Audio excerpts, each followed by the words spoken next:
Alors, je reviens avec un épisode un peu particulier que j'avais pas vraiment prévu en fait, mais je ressens le besoin de partager avec vous un petit peu plus les coulisses de la ligne éditoriale et de ce que j'ai envie finalement pour cette nouvelle saison 7 qu'on va embrasser ensemble maintenant. Je pense que vous avez compris que les sujets qui m'animent ici, c'est quand même des sujets qui sont très liés à mes sensibilités, aux personnes que je rencontre, à mon entourage, mais aussi à mon chemin, en fait, à là où j'en suis. Et du coup, c'est très poreux et je peux pas faire l'abstraction de ça parce que ça me met tellement en élan, cette question du beau. Ça vient tellement à tous les interstices de ma vie de manière très profonde que finalement, ce qui se passe au niveau perso a vraiment des conséquences dans ce que j'ai envie de partager ici. Et parce que c'est aussi quelque part pour moi une épopée. C'est comme s'il y avait une façon intérieure qui rentrait en moi pour ensuite pouvoir être partagée. Comme si après j'accouchais de quelque chose, comme si finalement ensuite ça me donnait des directions à partager, des indices de personnes auprès desquelles aller me nourrir cette curiosité du beau, etc. Et en fait, je sens vraiment, enfin, de manière très très intense aujourd'hui. Et c'est drôle parce qu'en fait, donc là, à l'heure où j'enregistre, on est juste après la grande pleine lune qu'il y a eu fin octobre. C'est marrant parce qu'avant, j'étais pas du tout sensible à ça. Et aujourd'hui, de plus en plus, contre toute attente, vous voyez. Donc, c'est très bizarre, mais en tout cas, c'est là. Et donc, je l'accueille parce que c'est tellement fort que, bah, en fait, maintenant, ça fait partie de ma vie, un peu, de manière bizarre, mais bon. C'est comme ça. Et en fait, j'ai l'impression qu'il y a des choses qui se sont passées lors de cette nuit de pleine lune. Vraiment, c'est un peu métaphysique, hein, mais j'ai vraiment ressenti fort des choses, des sensations, des images. Et donc, j'ai besoin de vous partager que je vais aller encore plus en profondeur dans cette question, où est le beau? J'ai envie d'aller révéler le sens caché du beau pour que, en fait, aussi, on retrouve et on découvre l'éclat, voilà, de sa lumière, en fait. Et donc, c'est un peu comme si finalement, il y avait une manière de chercher, de sélectionner le beau et mes invités, mes sujets, etc., qui est en train, une certaine manière qui est en train de disparaître, un peu de se déliter, au profit d'une nouvelle que je connais pas encore vraiment, que je maîtrise pas du tout, qui est en train de se créer un peu comme ça là. Enfin, un peu en même temps que je pense je vais avancer dans cette nouvelle vibes, quoi. Et puis aussi une envie finalement de révéler des choses qui m'intéressent depuis très longtemps, sur lesquelles moi je me documente plutôt de manière perso et qui aussi sont un peu ressorties à l'occasion de la préparation de la biennale et de toute cette recherche autour de l'amour, des énergies d'amour, etc. De qu'est-ce qui fait matière et tout, de lectures que j'ai eues sur l'alchimie aussi. En fait, dans le podcast, on parle vraiment parce que c'est ça, moi, qui me met en émotion, hein, ce rapport aux objets, ce rapport à la matière, aux lieux, au mobilier, au design, à l'architecture, au paysage, etc. Comment on habite le monde. Et donc forcément, il y a le sujet de la matière qui est là. Et en fait, on le sait aujourd'hui, il y a la matière, mais il y a aussi les énergies. Et ça va ensemble, en fait. Je pense qu'il y a quelque chose qui circule. Et aujourd'hui, voilà, je sens que je suis prête à vous révéler, à vous, auditeurs, où j'en suis véritablement dans cette quête du beau, dans cette merveilleuse épopée. Peut-être aussi l'occasion de faire un premier petit bilan de ces 6 premières saisons. Ce que j'ai compris, parce que bah voilà, c'est évidemment mes invités, c'est un petit peu pas ma thérapie, mais presque, hein. Il y a quelque chose pour moi qui est un peu thérapeutique dans ce process, ce rendez-vous hebdomadaire autour de cette question, etc. Notamment depuis 2 ans où bah voilà, j'ai soulevé beaucoup de choses parce que j'ai compris que finalement il y avait tout un panel de sujets dont on parlait pas beaucoup parce qu'en fait très très méconnu sur la toxicité de certains matériaux, les conditions d'extraction de certains autres, le fait que finalement voilà, il y a des sujets sur le fait que ce soit des matériaux renouvelables à échelle humaine ou pas. Et donc, mettre en œuvre des matériaux qui ont des millions d'années ou qui poussent en 50 ou 60 ans comme le bois, c'est pas la même chose que mettre en œuvre des ressources qui sont annuelles. Enfin, en fait, tous ces sujets que moi, en fait, je faisais pas de lien avant. Et là, voilà, en faisant une espèce de micmac et avec tous nos invités, je crois qu'on a vraiment compris plein de choses aujourd'hui, que notre monde est tellement rempli d'objets et de choses qu'on fabrique que le design devient et l'architecture deviennent vraiment des points névralgiques de beaucoup de questions qui sont pas du tout des questions qu'on apprend, je pense, en école de design ou même nulle part à l'école, et qui mobilisent plein de choses de plein de disciplines, que ce soit scientifique, botaniste, enfin de la chimie, de la géopolitique, de la géobiologie, enfin de tout ce que vous voulez. Donc ça, c'est vraiment des trucs vers lesquels je me dis, ok, on a compris pas mal de choses. On est allé au contact de pas mal de personnes qui ont aussi révélé certaines pratiques, qui ont révélé des démarches aussi de recherche. Et donc moi, tout ça me pousse à être de plus en plus curieuse, parce que parfois je me dis, mais qu'est-ce que... Enfin, moi, je suis pas designer, vous voyez, c'est-à-dire que en fait, moi, ça a un impact dans ma compréhension et dans mes choix que je fais au quotidien.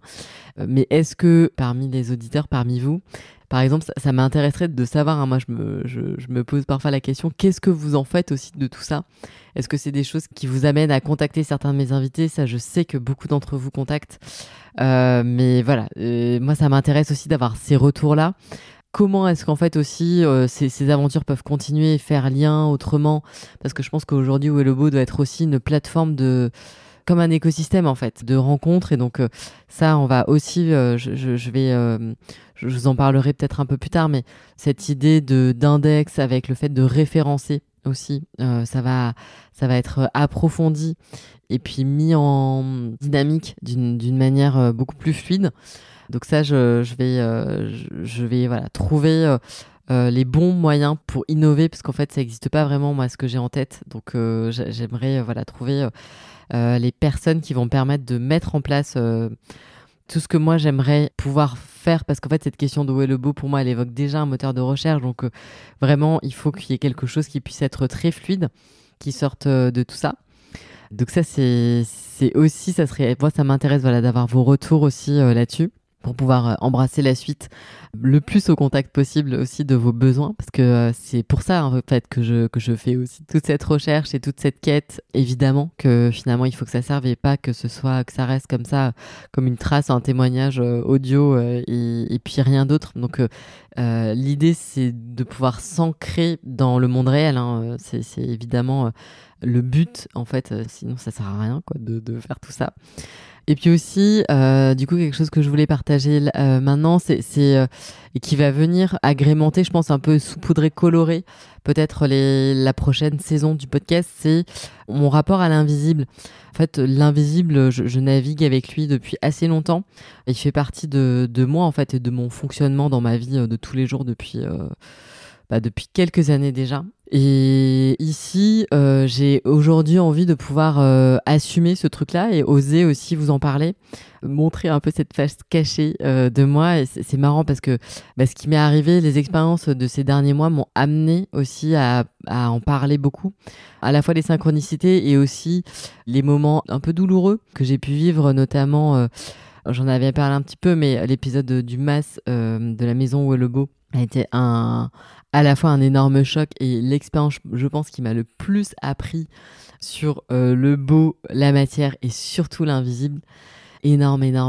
Et donc ça a aussi été quelque chose qui a fait signal pour moi et qui a fait aussi que, à l'occasion de la Biennale à Mort-Vivant, qui est portée donc par l'Association pour un design soutenable, et cette nouvelle édition que j'ai préparée avec deux cofondatrices, Marie-Cassandre Bultel et Armelle Lalo, ça a été dans ce processus aussi pour nous hyper important de le mettre en...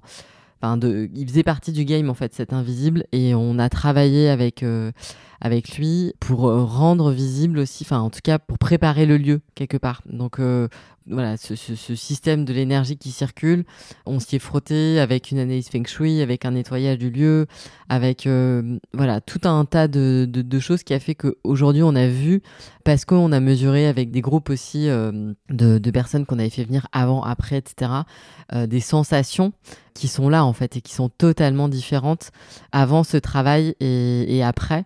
Donc voilà, ça convoque parfois des croyances, mais aujourd'hui on a vu qu'avec tout ce qui s'était passé durant la biennale, en fait, ça a un vrai impact dans la réalité. Donc pour moi, c'était comme s'il y avait un feu vert aussi qui s'était allumé en disant mais c'est sûr en fait, c'est sûr que les intentions qu'on a posées et tout ce qu'on a fait qui pouvait peut-être paraître pour certains complètement perché, complètement débile, ça a fait résonance. Enfin, voilà, c'est pas parce qu'on ne le voit pas que ce truc-là n'a pas œuvré et n'a pas créé des trucs. Et des trucs ultra positifs. Et donc c'est pour ça aussi que moi j'ai envie d'en parler, parce que pourquoi s'en priver aujourd'hui ? On sait plein de découvertes et tout ce qu'on découvre sur la physique quantique, enfin c'est complètement dingue en fait. Alors c'est hyper compliqué. C'est vrai qu'on n'a pas forcément ni le temps de cerveau disponible, ni parfois l'envie de se taper tous les trucs. Mais moi, je pense qu'en fait, on n'a pas besoin de comprendre les trucs et qu'il y a plein de choses qui sont là, en fait, qu'on a déjà et qu'on fait souvent, d'ailleurs, très souvent, de manière instinctive et sans vraiment se poser de questions. Et surtout, parfois, quand on est... alors, c'est vrai qu'on le retrouve parfois souvent plus dans les sensibilités féminines, mais pas que, ça c'est pas du tout, enfin voilà, c'est une micro-parenthèse, mais ça veut pas du tout dire qu'il y a que les femmes qui ont cette sensibilité-là, c'est faux. En revanche, c'est parfois peut-être plus facile d'accès parce que on a peut-être moins d'a priori, j'en sais rien. Moi, je reste évidemment une énorme fan de design, d'architecture, etc. Mais je sens que je dois aller vers ce qui me nourrit aussi peut-être davantage aujourd'hui et faire du coup à travers, en gardant le cap de tout ça, de cet émerveillement autour du beau qui s'incarne dans la matière, de faire des petits détours en ouvrant le scope en fait, en ouvrant les disciplines, en allant discuter peut-être avec des gens qui sont sur d'autres niveaux de conscience. Je pense vraiment et je ressens que ça peut beaucoup nous aider. Vraiment, en tout cas, moi ce sont des personnes qui me font grandir depuis plusieurs mois, années maintenant. Et je me dis que si moi ça me nourrit, forcément en fait ça a aussi fait ça m'a coloré quelque part. Et j'ai l'impression qu'aujourd'hui qu'avec le podcast on peut faire lien avec justement ces personnes qui sont dans d'autres sphères.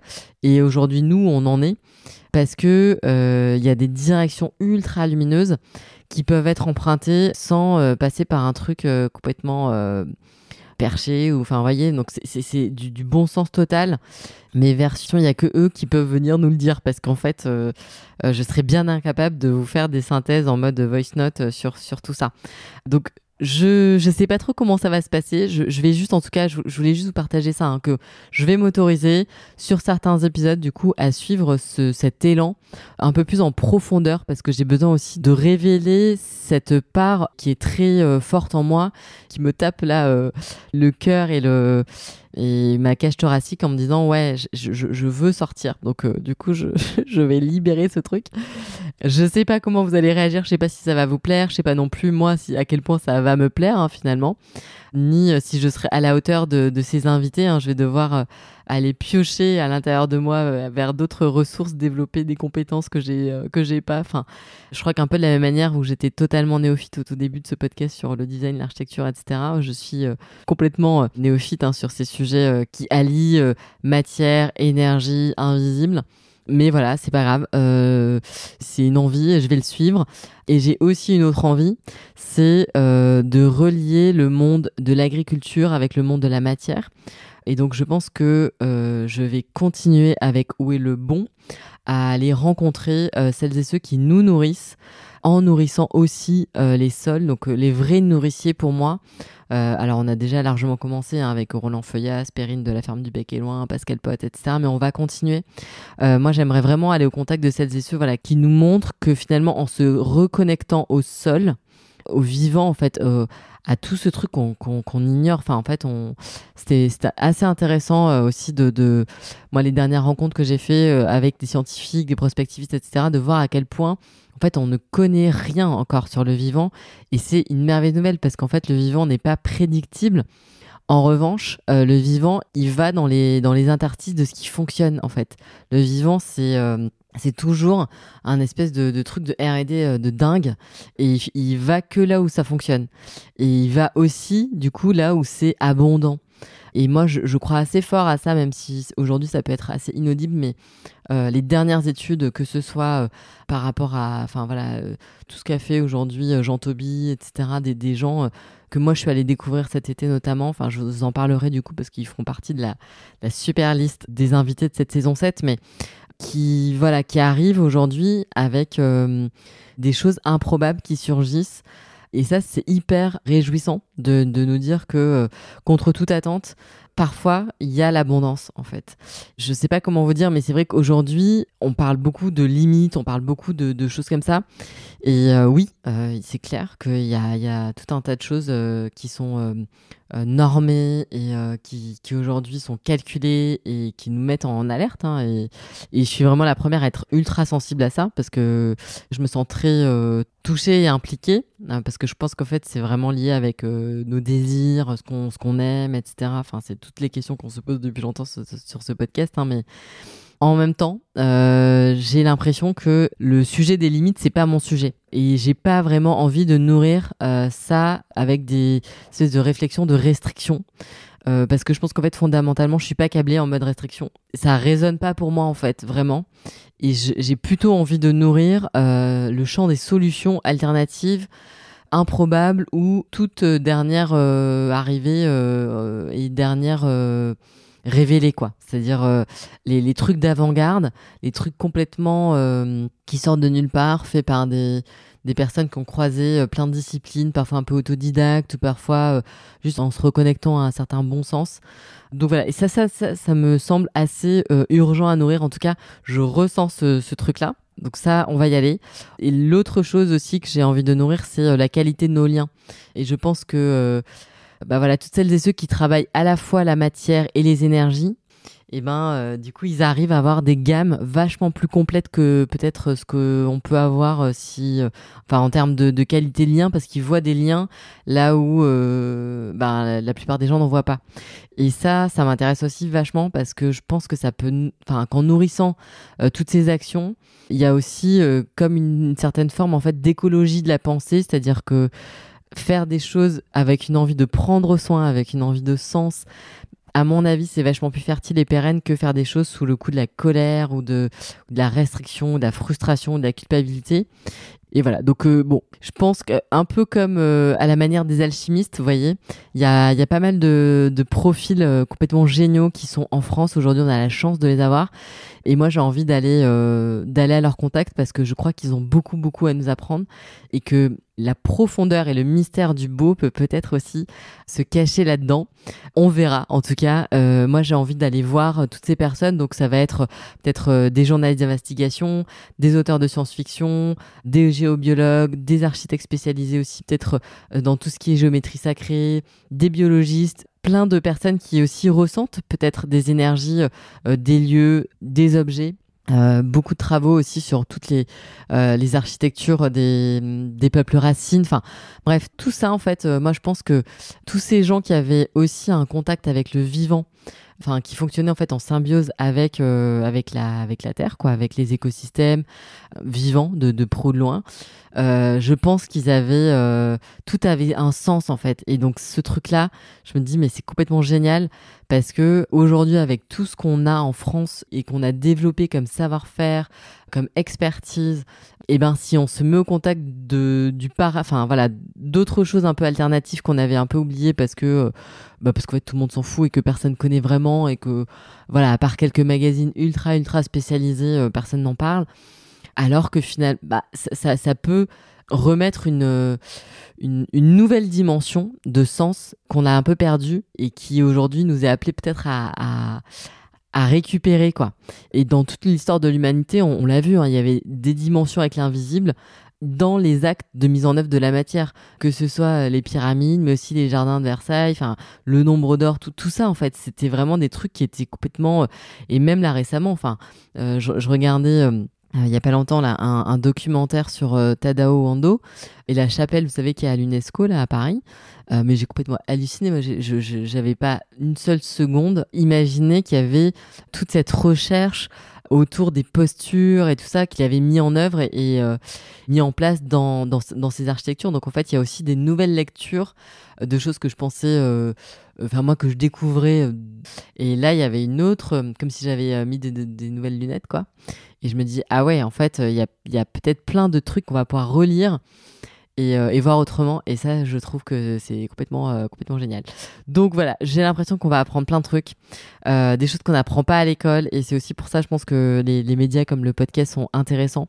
Parce que du coup, ça nous permet de se mettre voilà, au contact de savoirs qui libèrent. Et ça, c'est vraiment quelque chose qui, pour moi, fait partie de fondamentalement l'essence du podcast, Où est le beau. Voilà, donc du coup, moi, je vais avoir besoin d'un peu de temps pour mettre en place un peu tout ça. Ce que je vous propose donc, c'est de vous partager des épisodes dans les semaines qui arrivent. Donc il y en aura à peu près, il y aura un seul épisode par mois avec un invité, on va dire jusqu'à la fin de l'année. Donc en fait, mois de novembre et mois de décembre, donc 2 mois. Le reste, ce sera des épisodes solo où je vais justement vous partager un peu les coulisses de toute cette nouvelle partie, toute cette nouvelle refonte édito et puis orientation, organisation, tout ça. Comme ça, je vous embarque avec moi dans mes réflexions et comme ça, voilà, on va pouvoir rentrer en profondeur dans les méandres et dans les arcanes du beau. Dans cette saison 7. Donc voilà, je vous embrasse. J'espère que ça vous plaira. Je sais pas trop où est-ce que je vous embarque, mais on y va. Pour celles et ceux qui voilà se sentent, chez qui il y a peut-être ça suscite un peu de curiosité, pas de panique, on va pas du jour au lendemain devenir un truc. Enfin, ça reste Où est le beau. Hein. C'est pas du tout la révolution, c'est juste des petits changements, mais je voulais vous signifier parce que je pense que vous allez le ressentir.